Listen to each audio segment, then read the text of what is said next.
Hey everybody, welcome and welcome back to GaysideStories with Trillificent. It's all LGBTQA all the time around here. This week I have a very special guest. I believe my first lesbian guest. I think so. Scheduling is a bitch, so it is what it is. But I have Liss with me. Say hello. Hey y'all, what's up? Thank you so much for joining me. I know we've had this in the works for a little while. No problem. Well, we work it out. We work it out. So let's get into some of these segments. First up, the school and life segment. So my school and life for this week is I've been catching up on Ratchet TV. That includes Love and Hip Hop Hollywood, Black Ink Crew Chicago.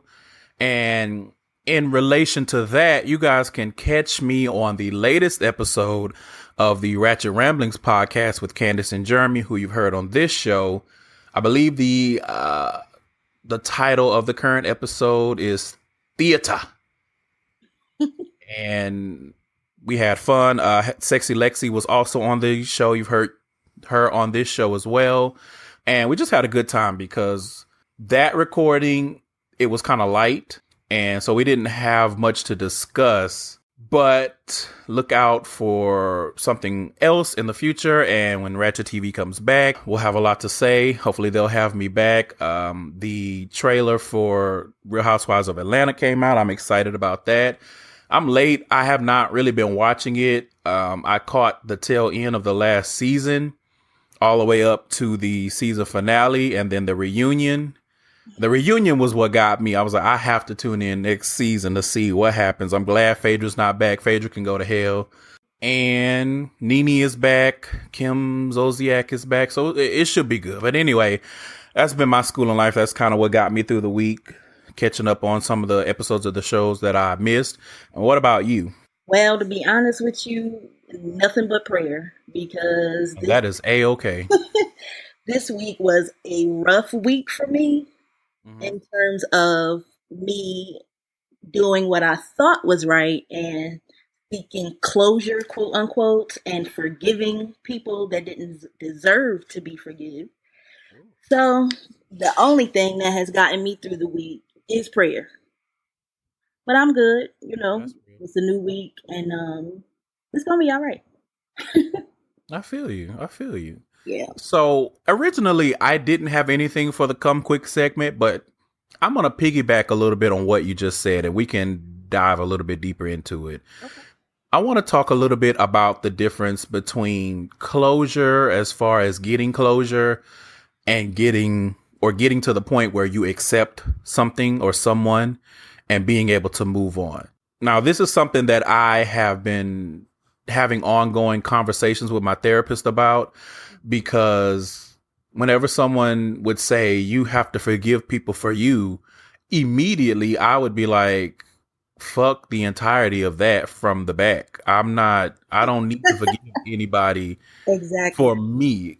Right. I'm the kind of person where I feel like forgiveness has to be earned because you have to be apologetic for what you've done. You have to know that you've done something wrong and be apologetic for forgiveness to be bestowed. And he tried to explain it to me and I was like, that don't make no sense to me, sir. I'm sorry. I said, for me, it's more acceptance. When I get to the point where I've accepted what has happened, I've accepted that a person has done something to me. I've accepted that they are not taking responsibility for it. Whatever the case may be. I accept it. I'm able to let it go and move on. But that doesn't mean that I forgive you because I feel like forgiveness needs to be asked for and it needs to be earned.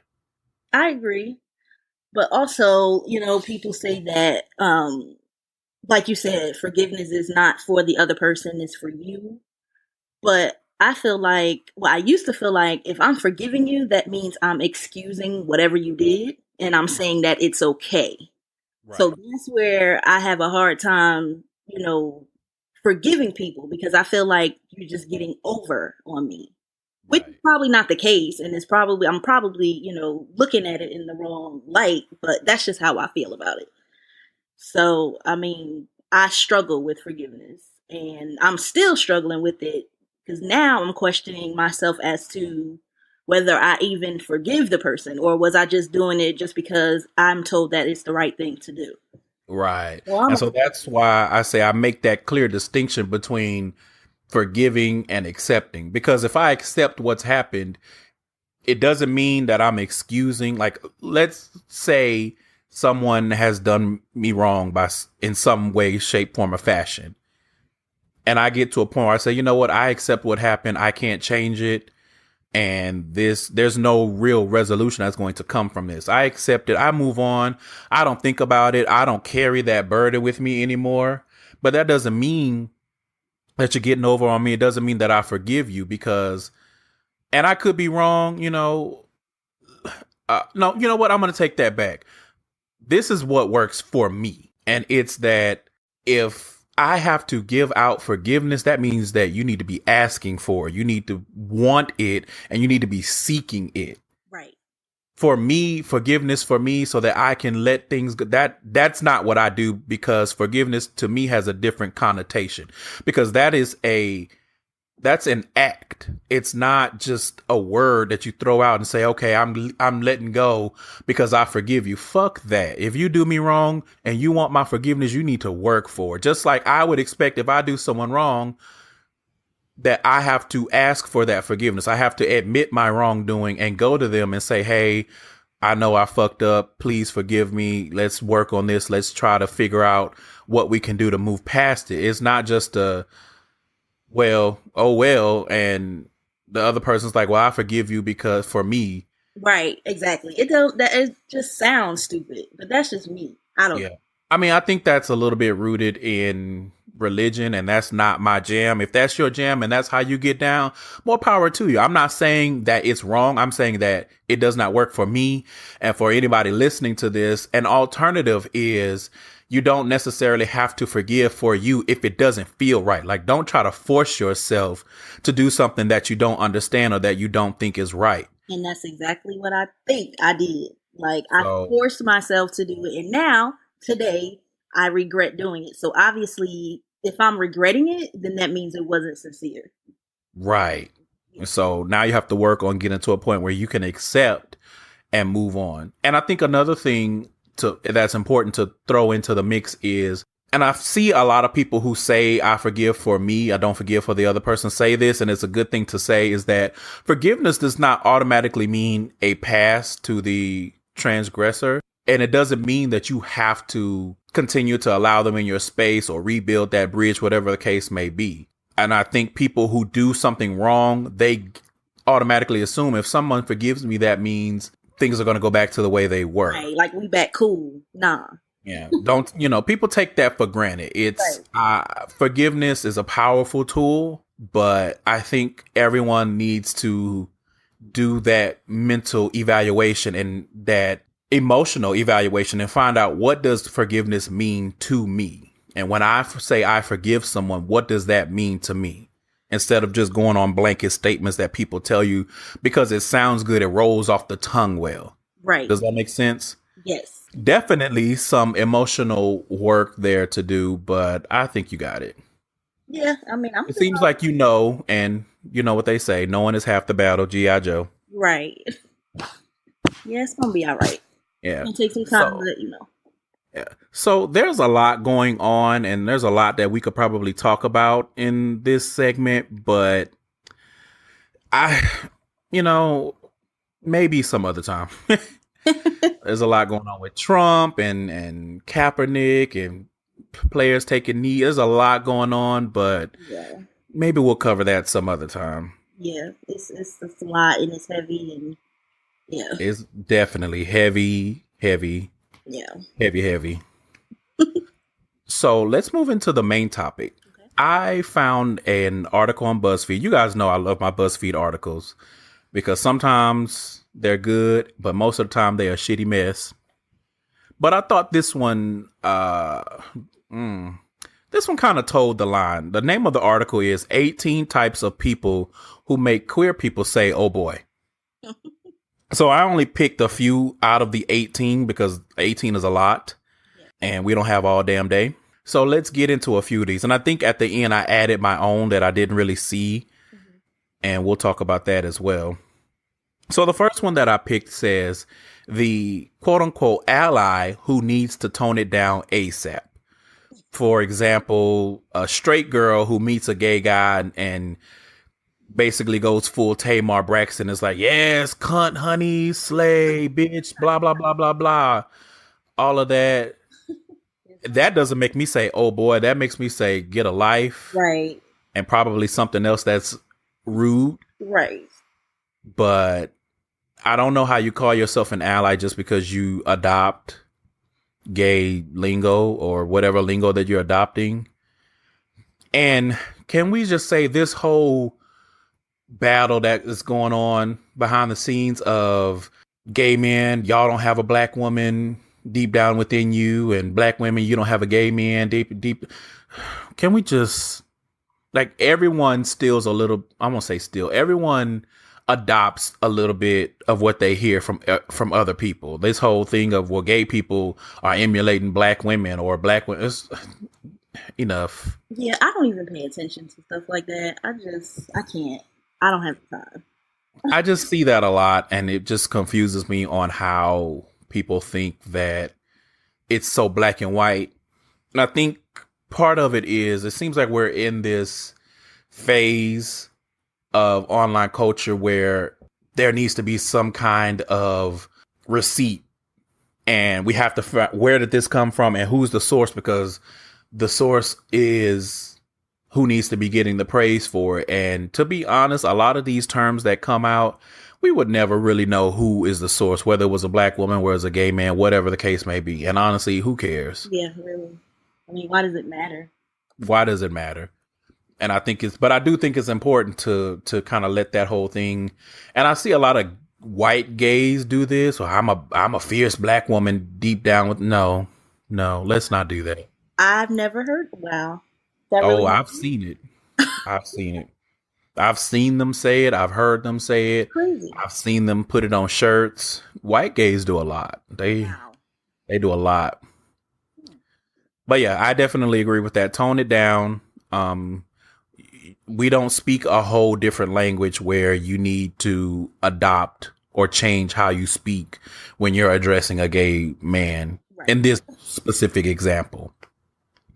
But other examples I can think of are maybe if it's a woman that's a little more masculine and she's around some men, then they start with a bunch of dude bro speak. That is unnecessary. Just speak to her like a normal person. Right. But I'm sure there's tons of examples. Those are two off at the top of my head.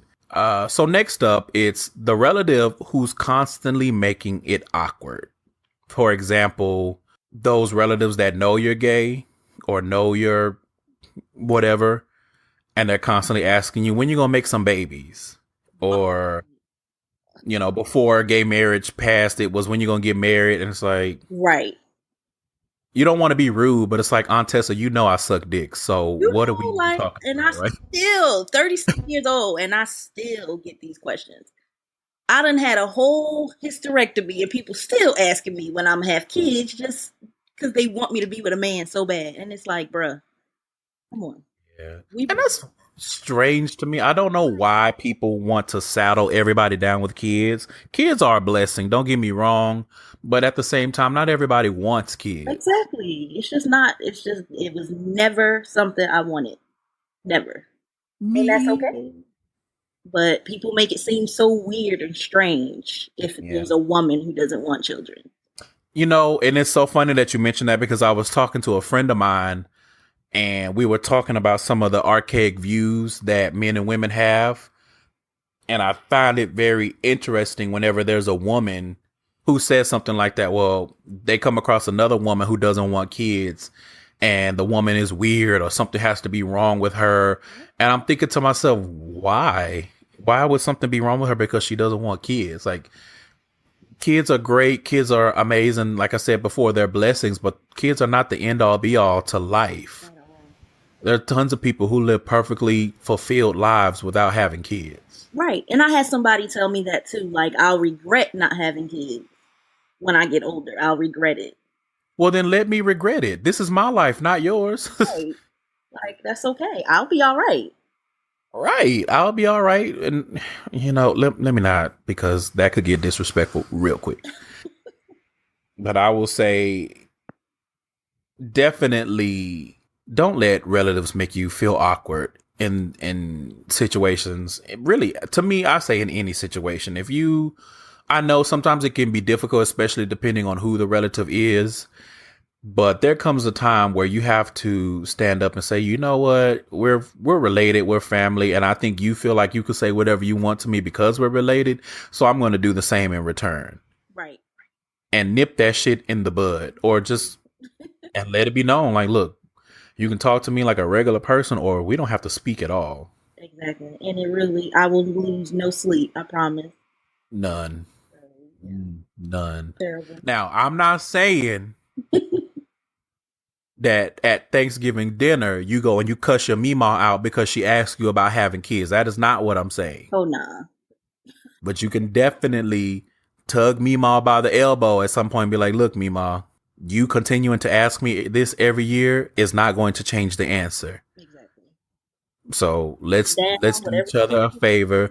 Let's have a piece of sweet potato pie and remember the good old days. Right. And get off this, because this is not going to do anything but make me mad. That's it. Make me mad. Yeah, that's really And then if a year comes around, when I don't come around for Christmas, you're going to be wondering why. And I'm giving you exactly what you need right now to let you know that I don't want that, and I'm sure you don't either. Right. Sometimes relatives, they have to hear that. They don't have the self-awareness to do that check of what they're saying before it comes out of their mouth. Sometimes you have to stand up and say, look, Uncle Bobby, shut your ass up. How about that?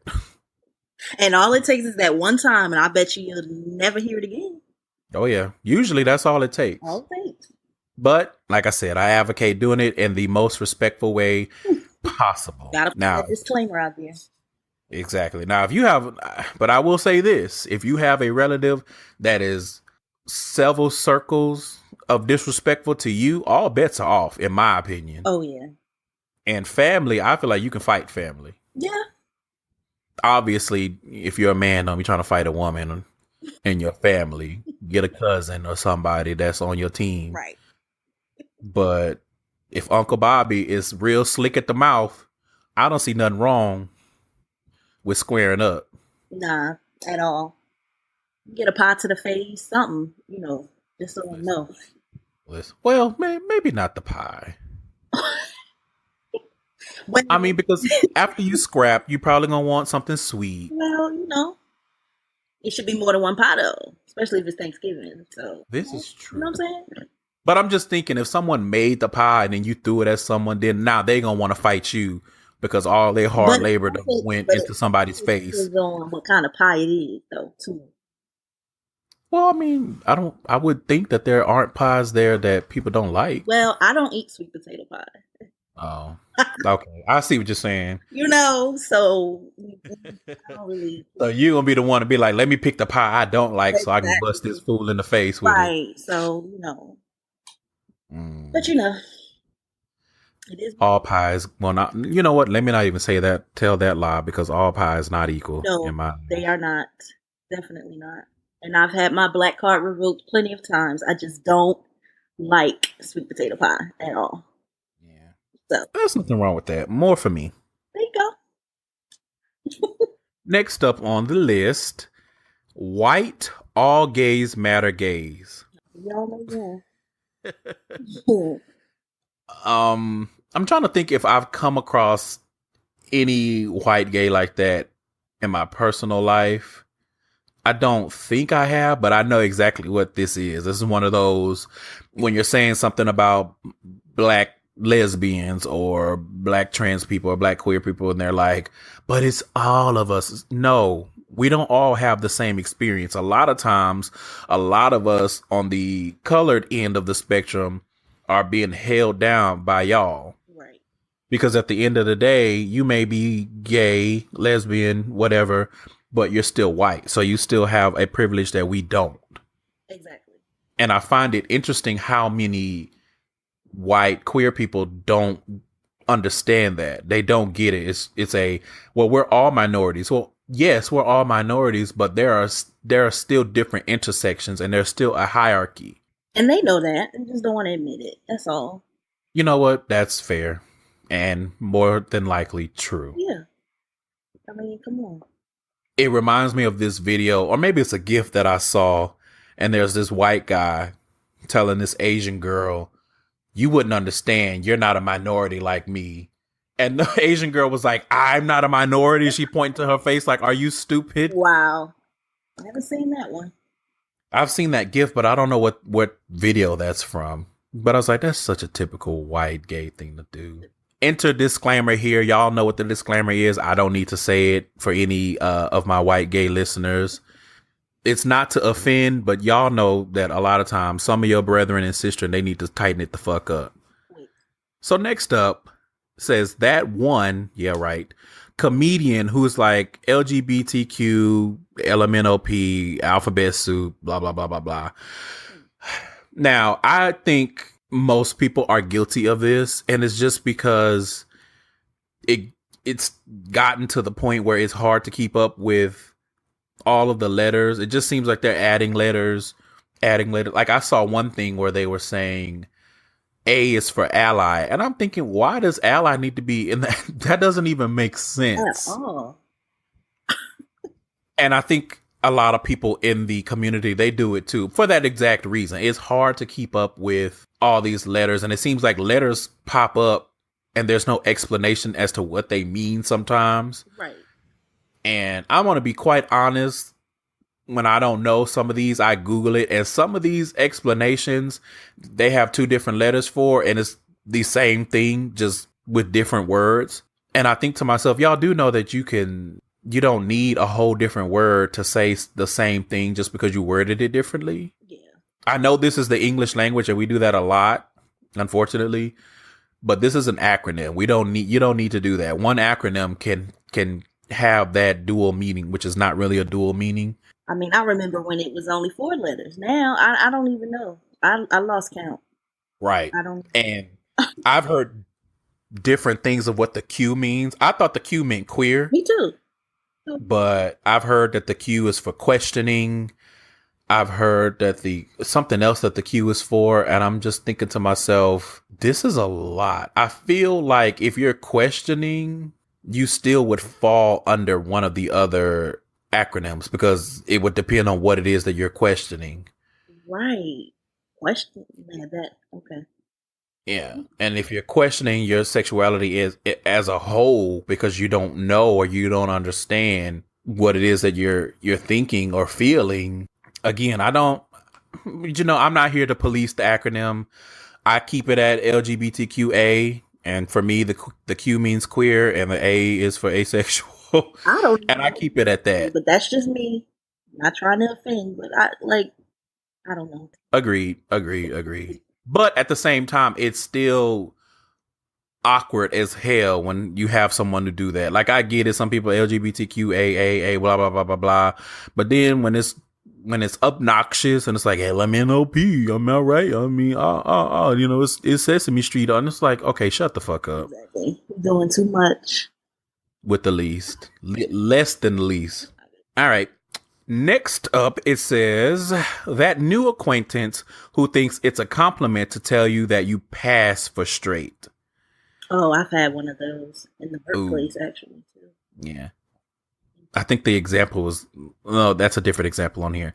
But the example they had was like, there's so much to address here, but until we have time to go through it all, just keep that thought private. You don't need to tell a person who's in the community that they pass for straight, because most of the time we don't give a shit.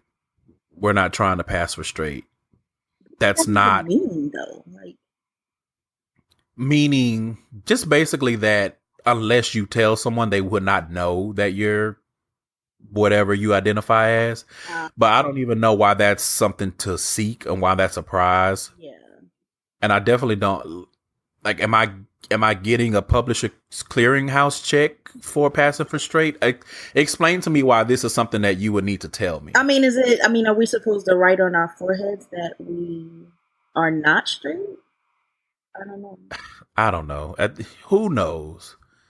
But that's not a compliment. It's not. Don't go up to a gay man and just because he may not be as effeminate of a gay man as you're used to, don't go to him and be like, "Oh my God, I never would have known it." Or Right.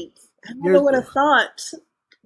that does absolutely nothing. And I've had people do that. Now, granted, they were friends, and so it was a conversation, but an acquaintance, like basically someone I don't fucking know, I don't need your validation, bro. Because I think that's kind of a form of validation.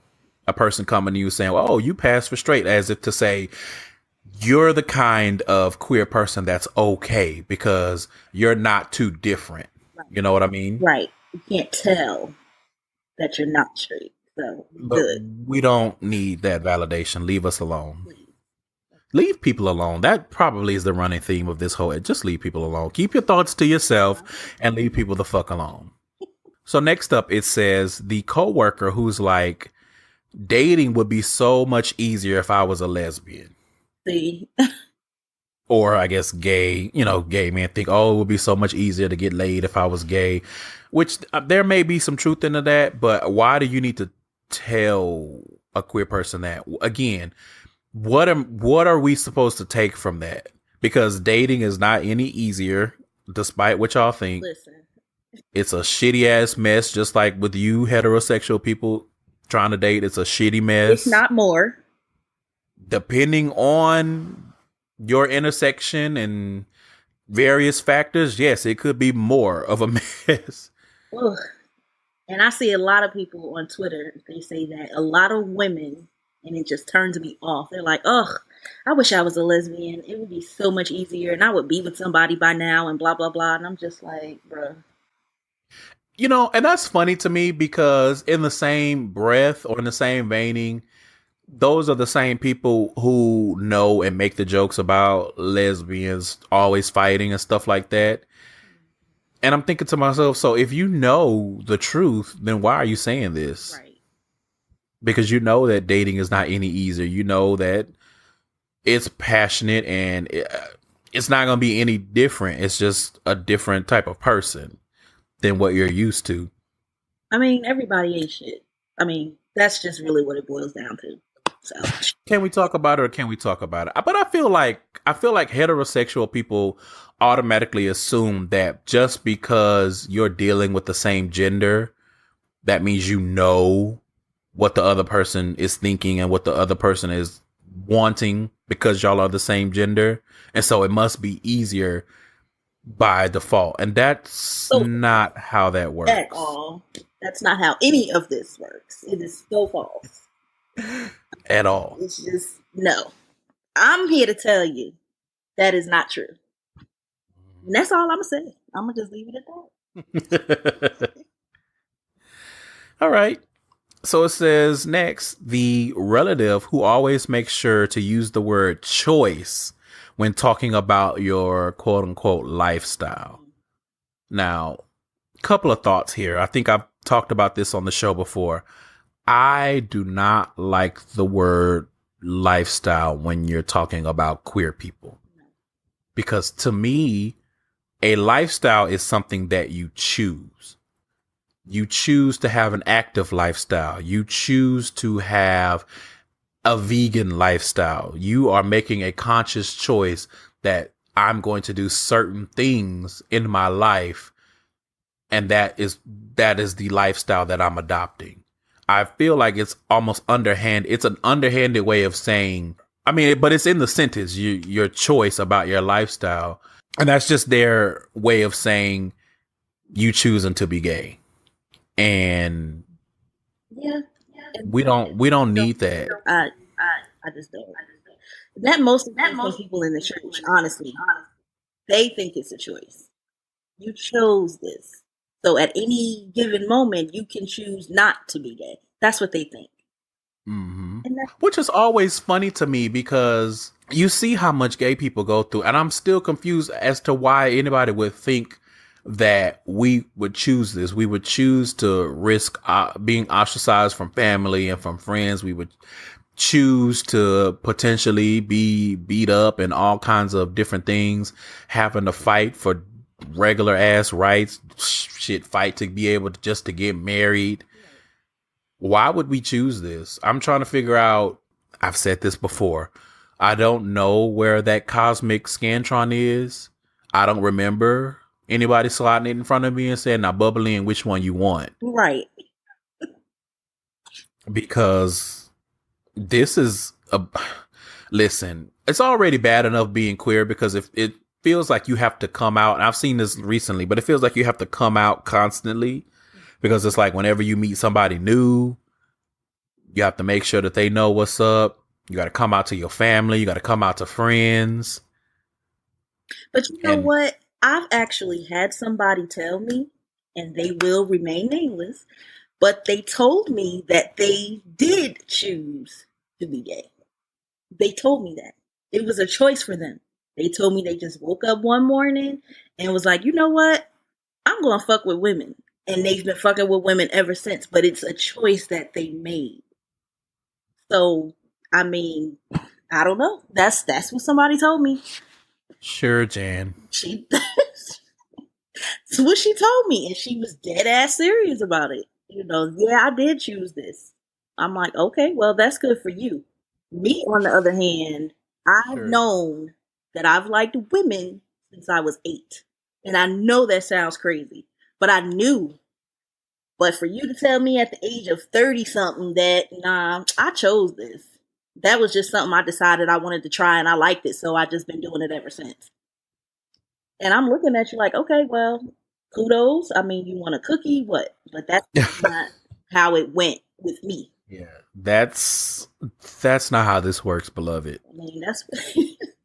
But you know, if that's your version of your truth that you're walking in, more power to you. I mean, for real. I mean, I'm here to say that that's absolutely not how this works. If you woke up one day and chose to start dating women or having sex with women, that means you already had feelings towards women. But you know what? I'm not here to police your life. Right. I mean, you sound foolish, but that's your decision to make on whether or not you're going to sound foolish. And you've made seemingly a poor decision, but more power to you. But yeah, I absolutely hate the use of the word lifestyle when it comes to when you're talking about queer people, because it's not a fucking lifestyle. It's not like, oh, okay, well, let me choose some things for my life. I'm going to choose to be active. I'm going to choose to eat healthy, and I'm going to choose to suck dick. That's not how this works. You know what? It's not, that's not how it works. Oh my goodness. Stop calling it a fucking lifestyle. Stop trying to other us just because we love differently. Like, shut up. Leave people alone. Again, leave people alone. You sound... Drink some water, please. Right. Drink some water and mind your business. All right. Next up, it says, the person who wants you to know that they think it's a damn shame that you're not straight. Oh, God. How many men... Talk about it. Talk about it. I'm curious about this. I'm just saying, it's like, damn, for real? You don't like men? You know what you're missing. I could show you some things. And I'm like, okay, dude, whatever you say. And usually them be the little bitty ass. No, like, bruh, where's my girlfriend at? But anyway, it's just a mess. Yeah. I feel like I've had this said to me maybe in an offhand way a couple of times in my life, where a woman has been like, oh, you know, it's too bad you're not straight. You probably would be married by now with children. And I'm like, first of all, don't put that evil on me, Ricky Bobby. Right. Who said I wanted that? Who said I wanted that? I mean, I was okay with what you were saying at first, but then you said the C word, and that's the quickest way for me to disengage. Right. Like, come on. But I'm still trying to figure out, I don't understand why people think that this is some kind of compliment. Again, everything is going back to you're different, but you would get some kind of incentive if you were straight. Right. Pass as straight. So here's a certificate of completion. It's too bad that you're not straight, but it's almost like as if to say, but here's an opening in the starting lineup if you want it. Right. It's like, what do I get?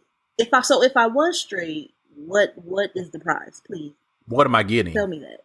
What is this greatness that straight people have that queer people don't, that we need to strive for it? I would love to know. Nothing. You're getting the same damn headache you're getting either way. So You beat me to it, because I'm thinking to myself, from what I see, it ain't all shits and giggles over there in hetero world. Y'all be going through it every day Listen, of the week. y'all can't even watch Insecure without fighting You know and what? going fucking nuts. So explain to me what's so great in hetero world that we need to be striving for, because from what I can tell, it's a hot flaming mess over here, just like it's a hot flaming mess over there. So None. I think we're good. Like I'm not missing a damn thing that I can see. From what I can tell. Shit. And my friends will tell me the same shit. You ain't missing nothing over here. Niggas ain't shit. Well, bitches ain't either. So where do we go from here? Nah, bitches ain't shit. Fools and tricks. Oh no. Oh no. All right. So like I told you guys, there were 18 things, but I only handpicked a few. But I actually added one to the end that I felt was very important.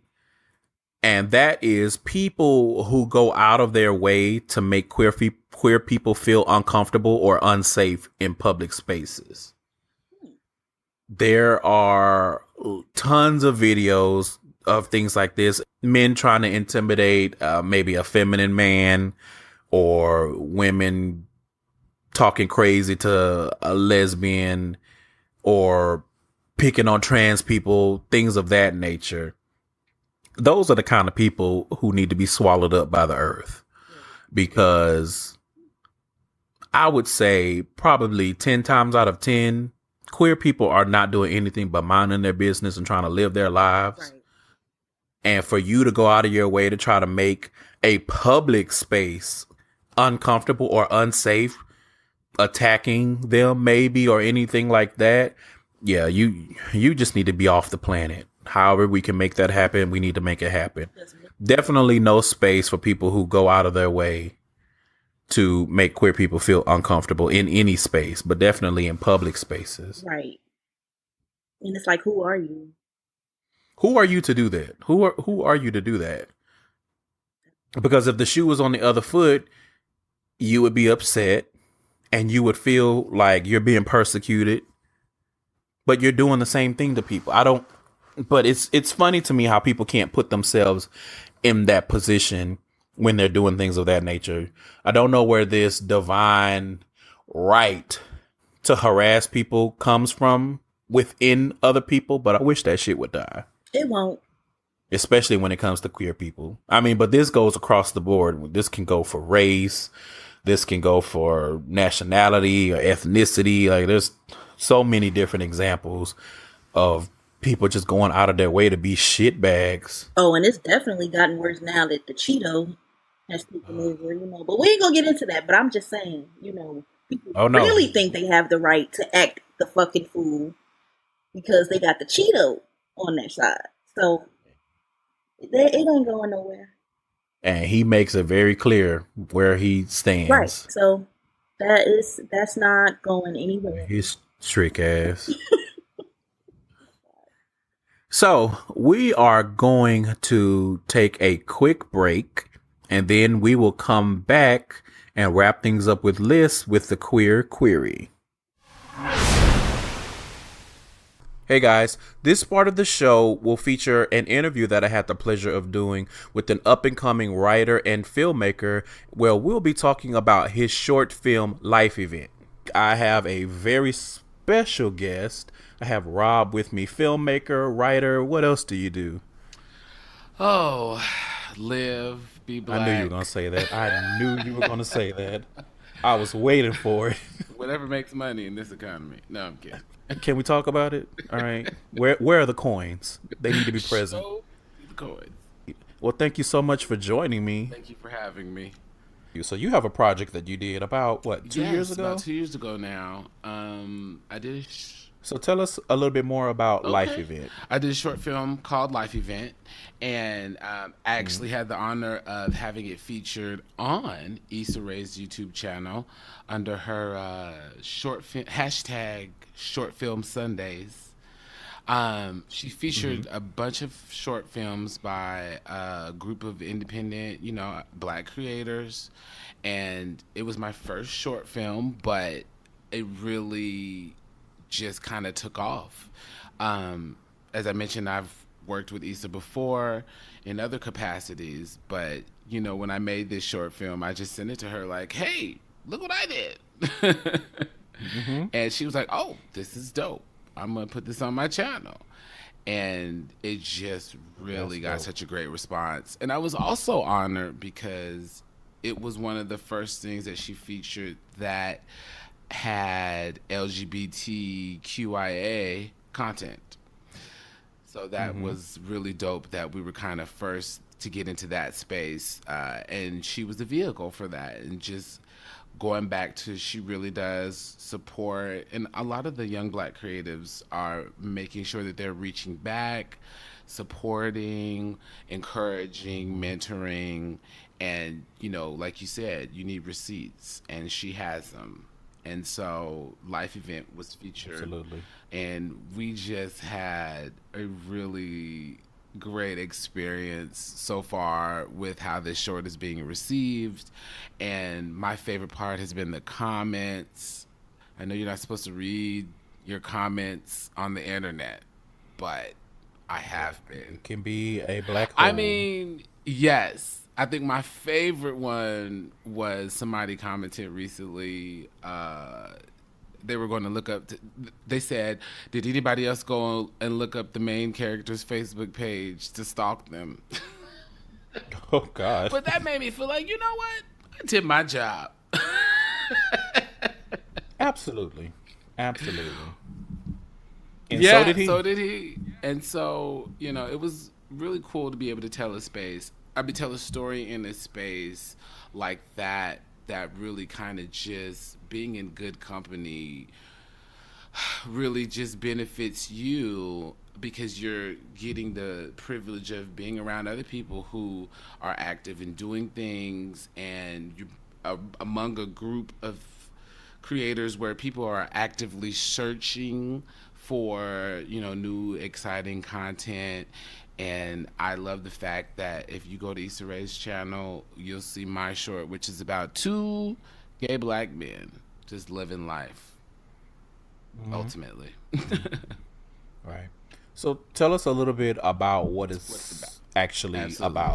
about. Life Event is about the main character. His name is Murph, and Murph is turning 30. I don't know if anybody out there remembers when they turned 30, but Yeah, it's trash. trash. I feel like 30 for me, I remember when I was about to reach that age, people kept telling me, "Oh, when you're 30, you stop giving a fuck what people think and you just do what you want to do, and you know who you are." And I was like, "I already know who I Yeah. am." Okay, you beat me to it. I was about to say by the time I turned 30, I had stopped giving a fuck years ago before that. So when I turned 30, I was like, I mean, You're is this right. it? But it also was kind of trash because I wasn't in a good Yeah. space, Yeah. mentally at the time. We'll see. So 30 sucked. I A have to have a redo at some reboot. point. Um, but for Mm-hmm. me, like, I really wanted to embody that sense of, you hit 30. I feel like you have kind of that midlife crisis. Like, oh my God, like you said, like, what's next? What am I doing? And I really wanted to show through this character that, 30s is the beginning. And it really brings, I feel, a different awareness about not Absolutely. only how you feel about yourself, but how much you care what other people think about you, which is ultimately zero, because you care about yourself at Mm-hmm. that point more. Right. And ultimately, it's about, having that life event. It's that moment of realization where you're like, oh shit, I need to take care of me. Like, Time is going quickly, and 30s is kind of that point where you're like, okay, I'm not 20 anymore. I don't feel like I'm an old ass person yet, but I probably need to start paying attention to those 401k emails I get. Absolutely. Speak on it. And so that was really what I wanted to show. And so he's having his birthday, he's turning 30, things are changing. He comes home, he realizes, I'm still in the same terrible, fucked up situation that doesn't benefit me. And I matter. I'm more important in this equation. And he really just stops everything. Is like, yo, we're done here. Get the fuck out. Yeah. It's me, not you, but it's you too. So peace. Absolutely. That's basically how it plays out. Yeah. And I love it. I love seeing anything like that. It's almost like a live action reenactment of a letter from the read, where they actually take the advice of just leave them or just tell them to leave. And that's literally what it was. But the thing about it, because I watched the short. Thank you. And of course I watched it and I loved it for obvious reason that I just said. But it's also because it really put me in the mindset or it reminded me rather of Issa's situation with Lawrence to an extent. There's a cutoff point where clearly the tracks go different directions and her ass is off the tracks. So I will put the link to the short in the show notes, you guys, and obviously I'll tweet it from the show's Twitter page and from my own personal Twitter page and on Facebook. So you guys will definitely get the link. Check out the short, support Rob and his soundtrack. Project. Shout out. There's a sound. You know what? I saw that. I didn't see it before, but I saw that today. The soundtrack for Life Event is on all digital music retailers, Spotify, Apple Music, everywhere. And it features all original music. And it's really short. It's 4 or 5 songs. But I think you'll like it. It's a good companion piece to the short.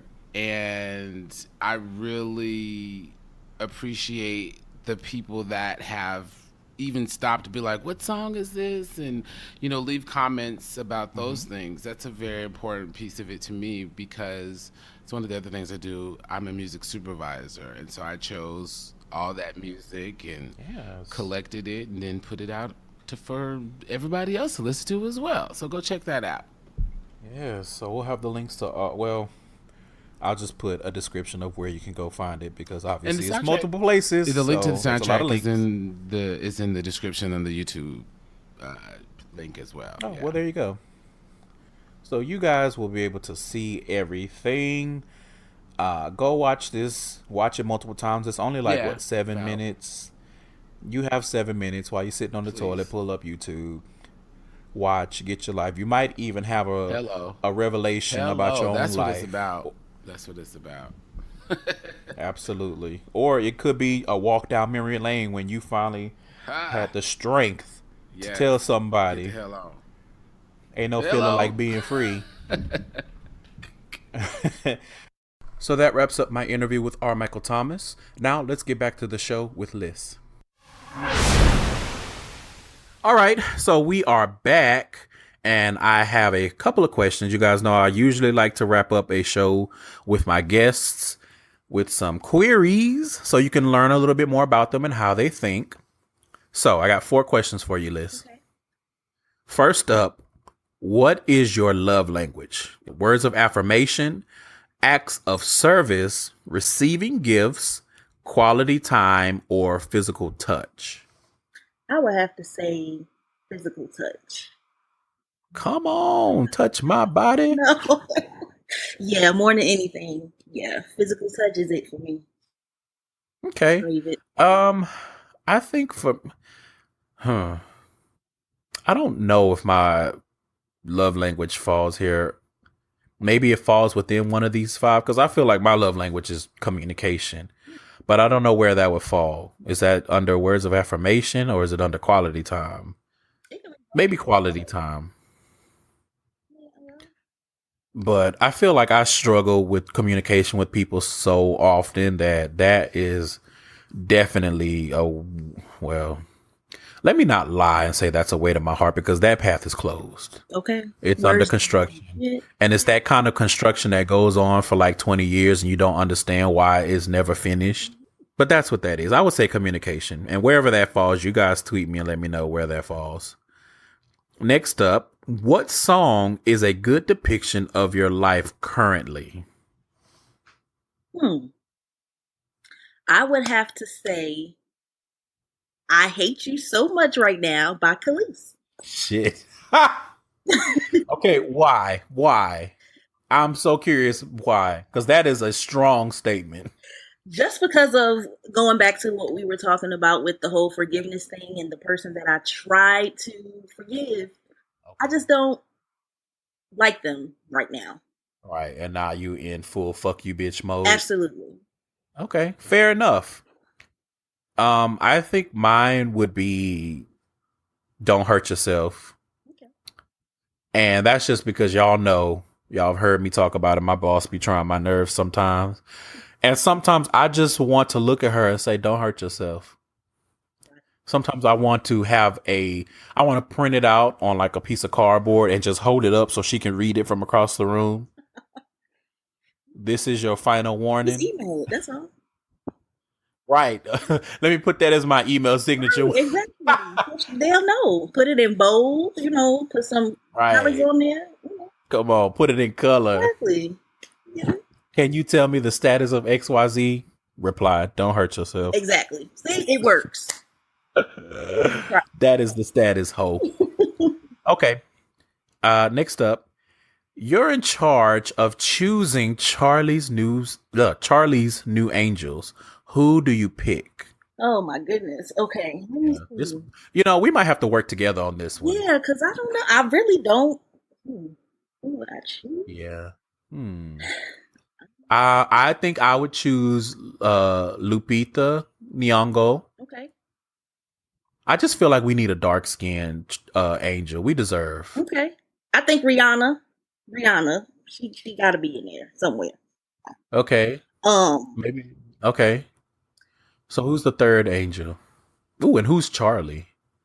Charlie would. Well, in this case, if you had to pick Beyonce as the third, then Charlie would definitely be LeBron James. Girl. Okay, you tried that. You tried that. I wasn't even going to go Beyonce as the third angel. I'm just saying if you did, then that would be your Charlie. That's all. No. I think the third angel would be maybe we need somebody with like a little bit of a comedic talent. So we have, who do we have? We have Lupita, we have Rihanna. So if that's the case, then I would pick Tiffany Haddish. If that's how you say her name. Haddish, the chick. Haddish, yeah. Yes. Okay. Absolutely. We'll differ on that one because I think I would say Regina Hall. Really? Yeah. Just to put this out here real quick, I saw Girls Trip and I get what everyone's saying about Tiffany Haddish breakout, but for me, I felt like Regina Hall was more of the breakout. I guess because you don't get to see her in a leading role that way, and to see how she handled herself and what she brought to the character and to the screen, I latched on to her more than I did Tiffany Haddish's character. I mean, she made me laugh. Don't get me wrong. That's crazy. But I don't know. It's because I'm thinking more of a subtle comedic. Oh, got you. Okay. Not so overt. Over the damn top. Yeah, because she is over the top. Because, you still want your Charlie. Not that she couldn't be classy, but just knowing what we know, I feel like Regina Hall would be more of a classy funny versus okay. The villain comes and then Tiffany Haddish goes and busts a bottle of champagne open and is trying to cut him with the jagged edges. Now that would be funny. It would. We could add her as an audition. Okay. And that would be her. That could be her audition. That would be funny in a movie. And I think Charlie. Who would be Charlie? Maybe Idris Elba. Yeah, I could see that. Yeah. Or nah, I was gonna say Kofi, but nah. No, because this would be just voice. So I'm thinking, who has a good voice? Yeah, then Idris. I will go with. Yeah, let's go with that. I'm good with that. Yeah, that's cool. Okay, so Charlie's Angels is gonna be black. Y'all just gonna have to deal. Exactly. And Charlie Black too. We deserve. All right. Last question. What does the world need less of? The world needs less. Let me see. I would say the world needs less judgmental people. I agree. Yeah. Absolutely. My answer, the world needs less of anybody with the last name Trump. Oh, that too. I like that answer better. Let's go with it. We just need less. Can we have none? Please. I'm sorry for anyone who's not affiliated. Their last name is Trump. Go to the courthouse and get that shit changed. Please. ASAP. But we definitely need less of that whole clan. Not even just the one, the whole clan. All of and y'all. the Kardashians too. Let me just throw that in honorable mention. Oh, okay. Yeah. Fair enough. Yeah. Fair enough. Mm-hmm. No, that's fair. Yeah. So that is going to wrap up this episode of Gayside Stories. Liss, again, thank you so much for joining me. Why don't you tell people where they can find you? Well, as you all should know, you can find me on Twitter at Reckless26, and that's Reckless LISS 26. And Snapchat at LissKins26. And yeah, so check me out. Cool. And thank you for having me. I have fun. All right. You are a friend of the show. Hopefully you will come back sometime so we can chop it up again. Absolutely, anytime. And for all of the listeners, you guys remember, you can go to GaysideStories.com. That is the hub for more information about the show, about the guests, links to whatever it is that you're trying to find. You can email me at GaysideStories@gmail.com if you want to send me some questions or some commentary. You guys follow and interact with me, Trillificent, on Twitter, Snapchat, and Instagram, and the show is Gayside Stories on Twitter, Facebook, and Instagram. Subscribe wherever you get your podcasts if you have not already. We're on Apple Podcasts, we're on SoundCloud, we're on Google Play Music, Acast, TuneIn, all of those good things. If you have an opportunity and you like the show and you like what I'm doing, please go over to Apple Podcasts and leave a 5-star rating and or review. Make sure that you are sharing the show with other people. That is how I get the word out. That's how I get more listeners and make this a bigger thing than it already is. I'm still a small independent podcast, but I still want to try to reach as many ears as I possibly can. So please, you guys, do me a favor and share the show. Share the links on your social media pages. Check out the Sounds of the Stories playlist. That's over on SoundCloud. And check out the pod panel, of which I am 1/6. That show is under the John Effect podcast umbrella on Apple Podcasts and SoundCloud. Thank you all so much for listening. And as always, remember that thou shalt protect thy walls, and we are out. Later.